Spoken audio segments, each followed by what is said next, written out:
Joining me today is Lauren Amy White. And at 13, Lauren's life took a perilous turn as she fell into the grips of alcohol addiction. At her lowest point, Lauren found herself staring into the abyss, contemplating ending it all.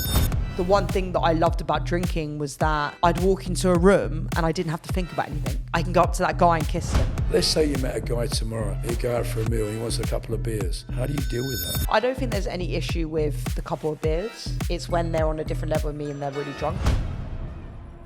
What happens if it's a couple of beers every day? I won't date. Everyone has this idea of what an alcoholic is. A whiskey drinking a park bench or a heroin addict beside the street. And I want to be able to normalise that anyone can have a problem. Yeah. And what's your greatest achievement since being sober? My greatest achievement is... Elliott Wald, addiction specialist. Coming clean with me. Hello, my name is Elliott Wald, addiction expert, and welcome to another episode of Coming Clean with me. Joining me today is Lauren Amy White. And at 13, Lauren's life took a perilous turn as she fell into the grips of alcohol addiction. For 5 harrowing years, she spiraled deeper, grappling not only with excessive drinking, but also experimenting with party drugs, battling ADHD, dyslexia, and debilitating eating disorders. At her lowest point, Lauren found herself staring into the abyss, contemplating ending it all. But fate had other plans. At 18, Lauren made the courageous decision to get sober. Inspired by those thriving in recovery around her, yet her journey was far from over. A burnout at 21 forced her to confront the underlying issues head on, leading to a lasting sobriety that continues to this day. This is a story of second chances, unwavering determination, and the power of turning one's darkest moments into a force for good. Welcome, Lauren. How are you doing? Hello, my friend. Okay. How are you? I'm good, Lauren. Thank you for coming here today. Thank you for that introduction. I was just like, he hit it on the nail on the head. Love that. I like to do my best. I'm going to have to apologise to everyone listening. I've got a bit of a sore throat, but I didn't want to let anyone down and be here today. So my first question is, can you describe your childhood and family environment? And were there any experiences that contributed to your later struggles with addiction? So my childhood is one of, in many ways, amazing, experiences. I'm very close to my family. I've always been very close to my family. I was born in Hertfordshire, in an area called Radler, in a beautiful area, nice house, 2 brothers and sister, 2 parents. And yeah, on the outside, I kind of had everything, right? So I went to a private school, good education, I had loads of friends. But there was just a lot of underlying issues that I had there in my childhood, and some trauma that I went through, especially one being, you know how you said about dyslexia and ADHD, right? Like, I don't really talk about it a lot, but, I always felt incredibly low within myself and how I saw myself being academic in my childhood when it came to school. And then my home life was very difficult because there were some, underlying issues there with family and illnesses, with, my mum had cancer when I was 12 and, there was a lot of addiction that ran there, and it just left me feeling very unsafe. And the hardest thing that I had was, obviously, on the outside, everything was perfect. And I think I got told from a very young age that, the only way to truly be happy is to by being perfect, or what I thought life was meant to be. I didn't really know how to feel feelings growing up. And every time I tried to feel a feeling, it was almost like easier for me to sweep it under the carpet. So I had a lot of these feelings and expectations on myself, and incredibly low self-esteem and low self-worth that led me to some very dark places within myself, and isolating a lot in my room subconsciously because I was scared that I was going to fail in life. And that was a thing from a very young age that I had. But if you saw me in my day-to-day, you'd think I'd lived this perfect life. And you thought that I was this class clown at school, I had loads of friends, and I felt like actually I was living a double life. And while you were being the class clown at school and having lots of friends, what was it like at home? Oh, it was hard. It was very hard. I just, always felt like, I don't know, I can't really share about this. You can share your story. Yeah. Yeah, I just felt really scared at home a lot of the time, with a lot of things going on at home. And I used to isolate and hide in my room a lot of the time, and just sit in my room and kind of like subconsciously turn to things to change what I felt, because that was my coping mechanism. So like, you know, even from a young age, self-harm was a thing. Watching programs and trying to be outside of reality was a thing. Then obviously food became very prevalent in my life, because I didn't feel generally like accepted, or maybe that was what you know, I thought it was going to be by anyone else. So I kind of just would hide when I was at home. They used to call me the untalkative bunny because I never really used to talk. They used to call you the untalkative bunny. Yeah. Go on. So at home, my life was very different. So like I was very quiet at home. It wasn't until later on in my life that I became a little bit more louder. But my outside was very active and very fun, and everyone saw this kind of like playful Lauren. But I was very scared in my home life. And at what age did you start drinking alcohol, and how did that come about? So drinking for me was quite young. I went to secondary school, and I was going to I'm Jewish, so I was going to a lot of bar mitzvahs and bat mitzvahs, and there was all unlimited alcohol there. And we started having house parties at the age of 12. So I started drinking at 12. Didn't think anything of it at the time. I do have family members that did struggle with alcohol. And I did know that alcohol could be a problem. Did when you looked at other family members that had a problem with alcohol, did you think to yourself, I shouldn't drink because they have problems with alcohol? Or did you think to yourself, they've got problems with alcohol, it's all right, I should drink as well? I've never been asked that question, actually. I think the second one. I think that I wasn't that bad than my other siblings or my family members, in the sense of I would show to everyone that I had everything together. So a lot of my drinking was hidden, or a lot of my using was hidden. A lot of my, bulimia was hidden. So it was very easy for me to not be the most craziest in the family, because all eyes were on them rather than me, which also is a bit of an issue because obviously, I wasn't seen as the bad one. But it was very easy for me to drink and do drugs. And even still to this day, I wasn't as bad as other people. So, and how did your drinking and using progress from the age of 13 through 15 through 16? It got really bad. Drinking for me became something that was a necessity in my life. I wasn't the type of drinker. Obviously, I had a lot of issues with, I would lose my phone on a night out. I remember getting paralytically drunk that I couldn't even make the club. I'd end up, being at the pre-drinks and throwing up everywhere, losing everything, all of that stuff, ending up I even by 18, I didn't even know I lost my virginity to, all of these things had happened. But... Sorry, just go back. You got that drunk that you didn't remember who you lost your virginity to? No. Which is, I've never shared this before. That's actually. right, we're here to share. I was at my uni, but yeah. So you got yourself in a bit of a state numerous times. Oh, numerous times. But what I'm trying to say is that I didn't realise how progressively worse it had got. But the thing that I had was that they would call me the sober drunk. So I was the one that was always drinking and drinking and drinking. And I wasn't as bad as everyone else. And I actually, by the age of 16, was working in clubs. And I loved it so much because I was at Abercrombie and Hollister party, and some guy turned around to me and was like, do you want to host tables, get girls in for free and get paid and just have alcohol? And I loved it. And that was the start of me going out and making money by drinking. And that was pretty much every weekend. But then it progressively got worse, where I was doing it by myself a lot. And then obviously, by the age of 15, my best friend turned around to me and was like, do you want to do MDMA?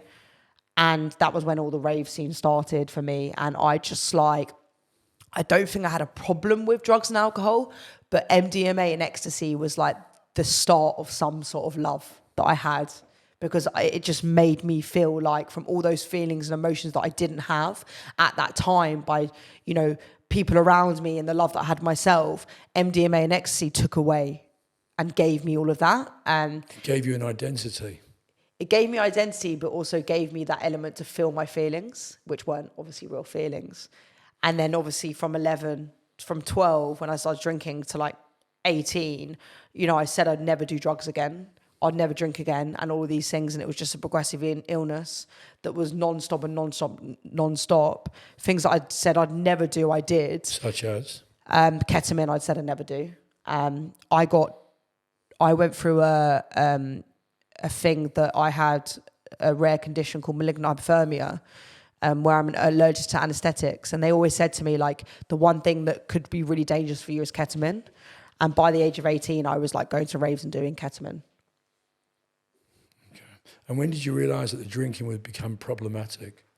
I think when the bulimia was in play, where my life was so unmanageable, and how I describe it was like, I was drinking a lot. By the time I was 18, and my younger brother got diagnosed with cancer, I was going next door, the hospital, and binging on food, and then going out and partying and drinking. And then I was making myself throw up, and I was fainting a lot of the time. And that was my life. I could not have a day by the end of it where I wasn't turning some sort of vodka or doing some sort of drug. I wasn't doing every day the drugs, or binging and purging. And then I was getting really faint and losing a lot of weight because I was obviously making myself throw up. And I realised that that was not normal. So your coping strategy was to escape from your feelings externally somehow. Exactly that. And it was to the point where the more I did it, the more I hated myself so much. Like, honestly, like, if I look back at that girl that was so young and couldn't have a day without turning to substances or some sort of thing to change the way I feel, like, I would literally turn the mirror and the light off because I couldn't look at myself, and I hated myself because I was disgusted and had so much shame around the person that I became. And how did your addiction affect your relationship with family and friends? I was a very angry person. I shut a lot of family members out. I was very rude, I think, growing up, especially in my addiction, because I hated myself so much. I pushed a lot of people away. I found it very hard to be in relationships with guys because of the shame that I had with my illnesses. And I was like, living a lie, pretty much. And what role did your diagnosis of ADHD and dyslexia, how did that play in your journey with addiction? So when me and my brother when I was young, me and my brother both got diagnosed with ADHD, and we got put on Ritalin. And I think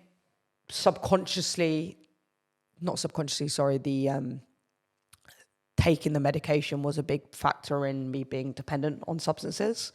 But also the Ritalin, the drug Ritalin itself, made me very, very like a zombie, and also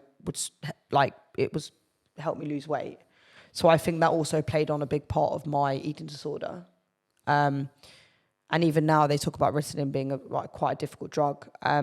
But I know that I have a very addictive personality, and I also know that my head and my mind is racing 24/7. And I know that alcohol and drugs and food would just numb out the way that I saw the world and the way that I think, and also my social anxiety. I'm a very sensitive person. I'm very emotional. And I literally have got myself into work addiction before, and I've got myself into burnout before. With my ADHD, like, I can be a million miles per hour. And I think that the minute I drank and I did drugs, it took away all of that. So it really helped me for a period of time. But I don't necessarily think it was a good thing in the long run. So in the short term, you think it helped you, but in the long term, it was detrimental to you? Yeah. Okay. And at 18, you made a decision to go and seek help for the alcohol addiction and the addiction itself, and you went into rehab at 18, is that right? I mean, that's a very young age to make that decision to go, and it's great, you know, I admire that, to go and seek help. What was it at 18 that suddenly made you decide to go and do this? So just to fast forward, what had happened, I was 17 years old. I was at Birmingham University studying business. I was in a relationship with a guy that was probably the worst possible relationship I'd ever been in. He was very controlling, very manipulative. I was, you know, a size 8, and he would tell me that I was not good looking enough or not pretty enough. So that played on a lot of my eating disorders and my, you know, body image disorder. And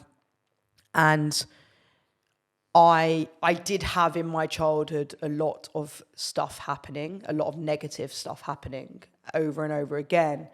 And then what kind of, you know, pushed the fuck it button was, you know, when my brother Joe, he got diagnosed with cancer, and it really affected me. I didn't realize how much it affected me at the time. And then kind of I went into like... How old were you at this time? 17. Okay, got it. It was like a year before I dealt with my stuff, or maybe just turned 18. And that was when it got really bad. And I couldn't live a day without turning to some sort of substance to change the way I felt. And I'm very blessed and lucky to have 2 family members that are sober. So to understand the alcohol addiction being an addiction rather it being just a drink was very easy for me to understand. I got introduced to AA since I was like 14 years old. I had family members that had friends that also had issues of alcohol addiction. So the awareness around understanding that there was a problem rather than actually just the drink was very easy. My rock bottom wasn't I was dying, but my rock bottom was literally, there was one day where I couldn't do it anymore. I went to the back of the garden, and exercise addiction was also one for me. I was like making myself throw up the night before, binging and purging, and then on the elliptical running like 20K, which is not normal. And one of my mum's like friends who's in recovery came to the back, and she knew that I was really down. She was like, "Are you okay?" And I just broke down, and I just said, I need to go get help. And then that moment, my mum was like, "We're going to put you somewhere." So it was my decision, luckily enough. And then it was my parents that were like, "We're going to put you into Charterhouse," which is a rehab in Harley Street. And I was there for 4 months. 4 months? Yeah. At the age of 18? Yeah. And I told everyone I was on work experience. Why'd you do that? Because I was terrified, because I saw it as failure. To admit that you were going into a rehab whilst you're at university, whilst all your friends are partying, like, obviously you don't want to be like, "Hey guys, I'm just in rehab."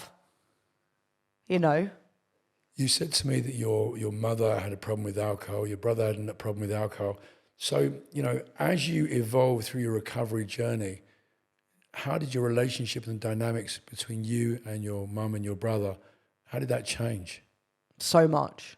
I mean, my relationship with my brother, and I won't go too much into it, like, is beyond incredible. And we both had our fair share of issues with each other, in the sense of, like, you know, he had his stuff, I'd had my stuff, and it was very hard for us to love each other. And now we're like best friends. He's changed so much since getting sober. How long has he been sober? 15 years. Wow. Yeah. What's his name? Josh. Good on you, Josh. And he's amazing, and he's my inspiration. He's probably one of the reasons why I decided to get sober.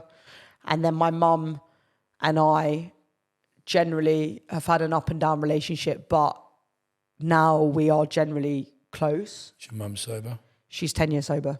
Good on you, mum. Yeah, well done, mum.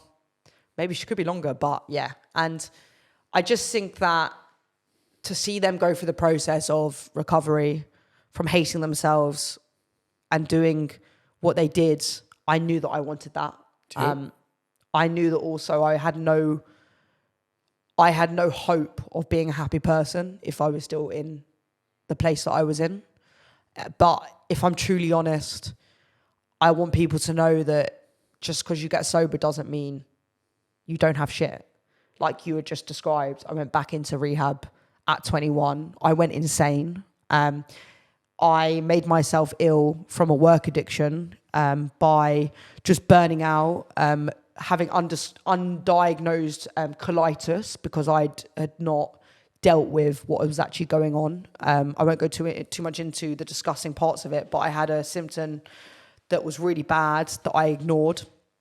And they misdiagnosed me and told me it was IBS, but actually it was colitis, and I lost so much blood that I had 4 blood transfusions. They said I could nearly died. And the reason why I didn't do anything about it was because I didn't want to stop doing what I thought I needed to do, which was being successful. And I look back and I was just like, that's how your life can get to grips of control. Like I had no control, but I was scared. Do you think, you grew up in an environment with a mother that had an alcohol problem, a brother that had an alcohol problem. Who else was in the house? My sister, my younger brother, and my dad. Your sister, your younger brother, and your dad. Yeah. And did any of those have any other challenges in their life? My dad, no. Okay. He was the glue. Okay. My younger brother, obviously cancer. Yeah. My mum had cancer when I was 12 also, which was hard. And then my sister had struggled with some eating disorders. So you grew up in an environment where there were an awful lot of challenges going on. Yeah. And 3 of you turned to alcohol to escape from those problems. Yeah. Right? What do you put that down to? I do think it's genetics. I have a cousin I've got family of addiction. I do think it's learned behaviour. And I do think it could be mental health problems. My brother's also ADHD and my mum suffers with depression. But I do subconsciously think that we had seen things that we shouldn't have seen, and it was a way of dealing with what was going on, And what I always say on every podcast is alcohol, food, work was my best friend. It was, for a period of time, it worked for me. And whether or not I liked it, it was my solution to my problem. It always works in the beginning though, doesn't it? Yeah. That's the problem. But that's why I did it. But I always went back to the first time that it worked, thinking that it was going to work again, but it stopped working for me, where it took grips at the end of it. And what were some of the early challenges that you faced dealing with your sobriety? Being so young was very difficult for me. I hated, admitting that I was sober in the first year, because it was like I had to really not be like everyone else that was my age. And you do put yourself in a very different world, because you are different. Whether or not I say it or not, or believe it, I am very different to most people. Because when all my friends were doing drugs and drinking and working in clubs and all that stuff, and I was working in clubs, I'm obviously going to be on a completely different wavelength than you because I'm sober. And the one thing that I loved about drinking was that I'd walk into a room and I didn't have to think about anything. I can go up to that guy and kiss him, or, I can make stupid mistakes. I didn't have to have all these feelings and thoughts. But when you're sober, you go into a room and you start to think, oh, do I look good? What dress am I wearing? You don't have that social anxiety, and you do find that hard, because that was my crutch. So I found that very hard. Dating was very difficult. A lot of guys didn't understand me. Even now, guys don't understand me, but it's getting easier. But Lauren's looking for a lover. I am looking for a lover. He doesn't have to be sober, but he has to be normal. Very few of them. Not very normal people. And sorry, who is he? And yeah, it was hard. I had loads of guys that'd be like, what, you don't drink? And yeah, and I'd be shy, like not confident. So that was dating sober was hard, which is something that I really talk about a lot being my age, because a lot of people are getting sober now, talking about, you know, how do you deal with dating and going out? Because a lot of people, whether you like it or not, whether people want to agree, first dates, people do drink. Sure, deal with the nerves. It's a social lubricant. Of course it is. It takes away that fear. And then another thing for me was most of the people I started to surround myself around with were twice my age. Because they'd gone through it, is that what you mean? Because they'd gone through it, yeah. So I had grown up, even though I'd grown up very quickly, very young, when I got sober, I grew up even quicker. Of course. So most of my friends were still doing all of this shit. And then I was like, you know, in a rehab around sex addicts and schizophrenics, and I'd experienced things that you just wouldn't even at that age, that I just stopped relating to people. And so that was really hard, because I just, like, when I'd put myself in situations of people of my age, I just felt very different. Yeah, it must be, I mean, looking back and thinking, 18 years old to stop drinking alcohol when every other 18, 19-year-old and 20-year-old that you probably know goes out, has a good night, gets drunk on a Friday and Saturday. It's the normal. It's acceptable. Completely. It's what it is. Yeah. You know, how did you go out at 18, 19, 20 with people your age to those environments? How did you do that? Or did you? I did. Looking back, I think I was insane. I still worked in clubs. I worked in clubs from 16 till 21. So I was 19 sober until 21, still working in clubs. One, because I was, sorry, Mick, I swear, I was fucking good at it. I was so good at it because I'm a very social person. I used to like bring in 100 people a night. Like, people would be like, Lauren is amazing. So I was very good at it and I made a lot of money. And I had a very good network of people, like celebrities and well-known people. So I used to look after them in clubs. But I was teetotal. And yeah, I just remember, if I look back, like, I don't know what I was doing, but I was very in my own world. But how I treated it was like it was a job for me. But I think slowly, I realised that this wasn't right. And I realised that, you know, going into clubs and being sober was not the one for me. But there were some times, and I don't really share it a lot, where I felt really lonely. And I would come back from a night out and really put myself down from that. So my recovery hasn't been the most smooth sailing. Like, oh yeah, you get sober and your whole life's completely changed and you're super happy. And like, yeah, I've had depression in recovery. I've had anxiety in recovery.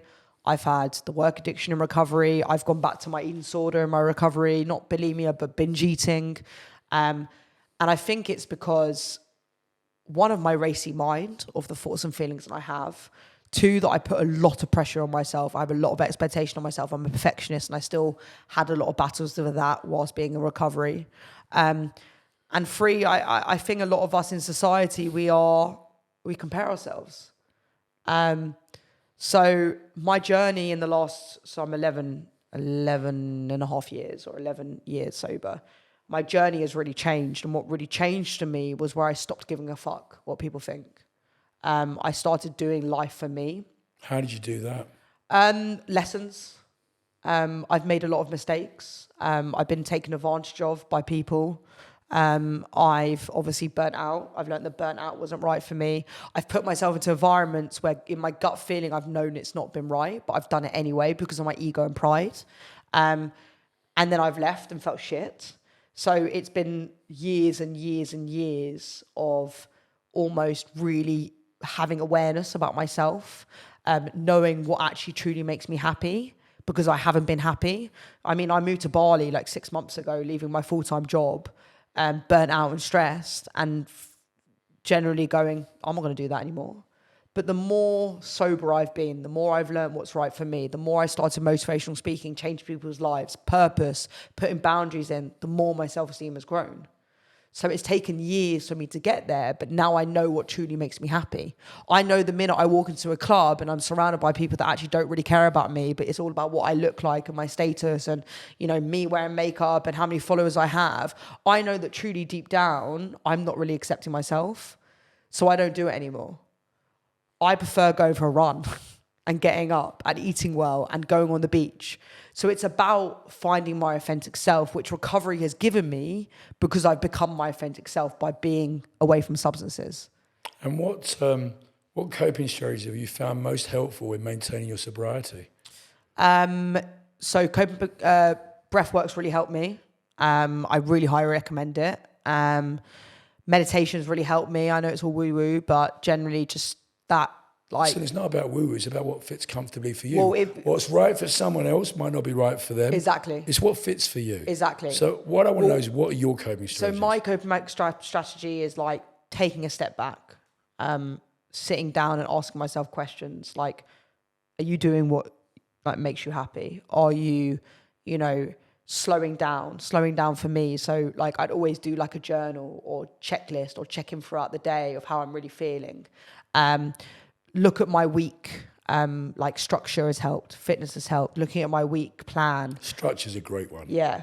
Like, but looking at my week plan and like, you know, what I did like years and years ago was like, I literally do 15 million things in the day and they'd be like, it's fine. Like, you know, but then one thing would work after the other. And then I realized I'm burnt out. Whereas now I look at my structure and routine and have like 2 days a week where I rest, more me time because I have to bring back my energy. I realized that I have so much energy to give, but also I can receive so much energy that I can feel depleted and burnt out.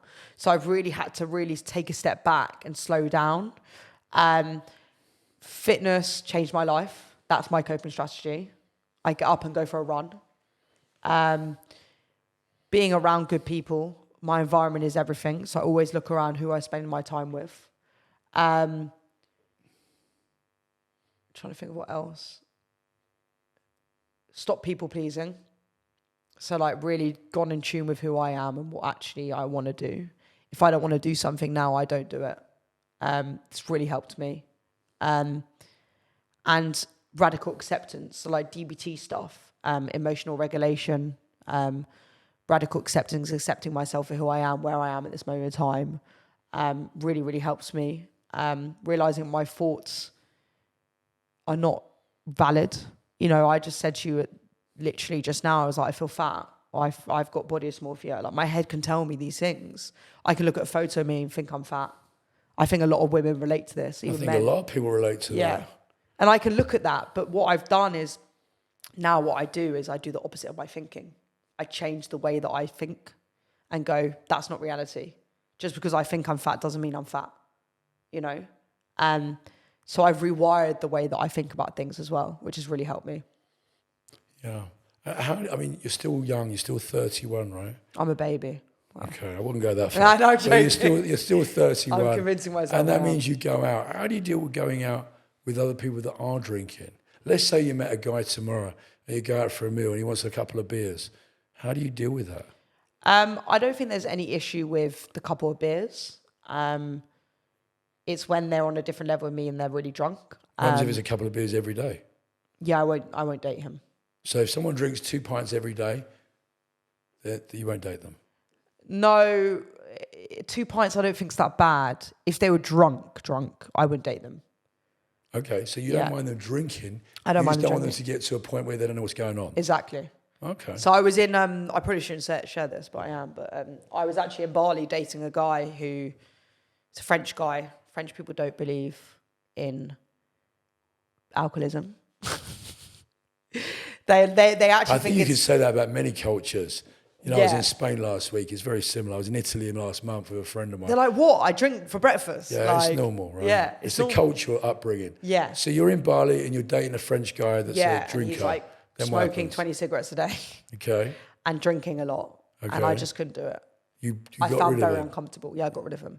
You got rid of him because he was drinking daily? Yeah. Okay. And that's the thing. It's like, I've got a lot of my friends drink.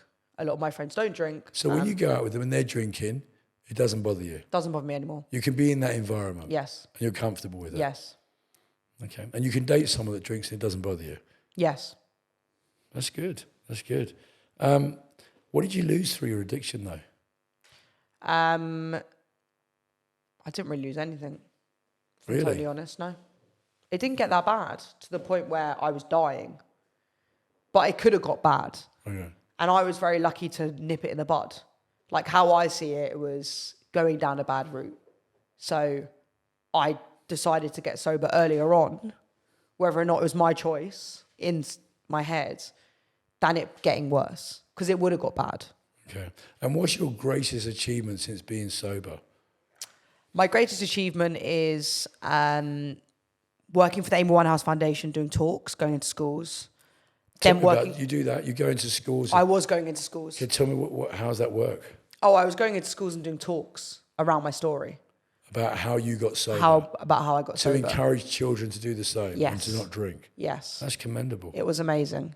But then I started working in Hong Kong, because I lived in Hong Kong for 3 years, for the Kelly Group, going into international schools, doing talks.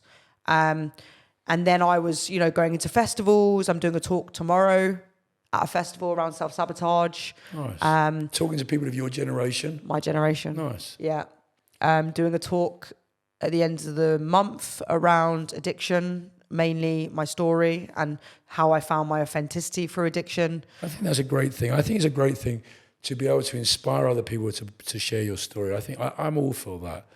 I'm really pleased that you do that. And I think a lot of people that get clean, get sober, drugs, drink, whatever, I think they also want to put something back into society, and that's a great thing. Yeah. I think it's a great thing to tell your story and to inspire other people to hopefully follow in the same footsteps. Yeah, I mean, mine is generally people.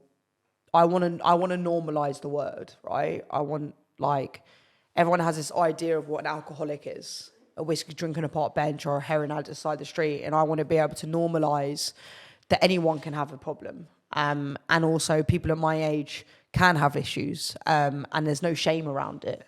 So if I were to have a target market, it would be people my age, because I do think, especially in the UK, it's rife. I think it's rife all over the world, to be fair. It is rife in Bali as well. In fact, if anything, in England, we probably have it slightly better than France, Italy, Germany. I've been to many of those countries, and I have clients in all those countries, and it's worse in a lot of countries. I'm not saying England's great. I'm saying we're not quite as bad, but it's bad, right? Yeah. I do think, sorry to interrupt, but I do think the reason why it is quite bad is because of the hustle culture and the fact that people don't have time to sit still and the fast-pacedness of it. So people are so burnt out that they use alcohol. This is me as well, right? They use alcohol to be able to have that calmness. Yeah, I think there's a multitude of reasons, though, if you look at it. I think, we look at society. If you grew up in an environment where your family have a glass of wine with a meal every evening or on the weekends, or if your dad's in the pub or your mum's in the pub, or people come round and have a little tipple, or it's Christmas and they have a drink, or, excuse me, I think it's part of our culture. You can cross the road and buy alcohol no matter where you live virtually in this country. And I think it's socially acceptable. And I just think that's how it is. Yeah. I think that's what affects us. But I think it's inspiring to share your story to help other people, to be there to say, I've been there, I've done it, and I got out. And if I've been there and I've done it and I can get out, you got to find the right path to do that, whether you seek help or whatever you do, but there's a way out, right? Yeah, and the one thing that I identified from a young age, which I was really blessed about, was the progressive illness. Was that by 12, I said I'd never smoke a cigarette, I'd never do marijuana, I'd never drink. Then obviously did it. Then by 15, I was like, fuck, I'll never do drugs, did drugs. And then by 18, I was like doing it all. So what I do say to people is like, yeah, you may not be that bad now, but if you look at hindsight and you've seen the progressiveness of it, doesn't mean you're just going to stop. It will keep going until you do something about it. Absolutely. I mean, listen, I don't think you're ever going to find a person watching this who's going to say, when I first started, I realised I would have an addiction. Of course not. Whether it's alcohol, doesn't matter what the substance is, doesn't matter what the substance is, nobody at the beginning thought to themselves, I'm going to use this and eventually I'm going to become addicted. They thought, I'm going to use this and I'm going to have a bit of a laugh, and that's it. They didn't think any deeper than that. It's only years later that you look back and go, how the fuck did I get to where I am? And I hear that a lot. Lauren, it's been inspiring to have you here. It's a real pleasure. Thank you for coming. Just before we finish, I like to give all my guests an opportunity to answer this very same question. Somebody listening to this who has a problem with alcohol, what advice would you give to them? My advice would be maybe take yourself out of your environment and look at it and understand why you're doing the things you do, but also know that if you cannot stop, if I said to you today, please stop, can you stop? And you say you want to stop and you can't stop, you're most likely got an alcohol problem. It doesn't get any better, it just gets worse. Look at your life, ask yourself if you're living in it or existing in it. Are you actually happy? Are you actually, generally feeling like you're in a good place by having this addiction or illness? And there's no shame about getting help. It's only going to make you a better person. And every single person that I've met, I was on the call with Corey the other day. He's like, I was an amazing guy, and he's running like, he's been sober a year. He's running like 100 million miles around Ibiza because he used to do loads of drugs in Ibiza. And I said to him, like, it's your superpower, isn't it? And he's like, the best thing I did was get sober because you can channel it in so many other ways. So it's the start to something. If you do get help, you just need to do something about it. And there's no harm with, trying. You could always go back to your drinking. Lauren, thank you for coming clean with me. You're very welcome. Appreciate you. Thank you.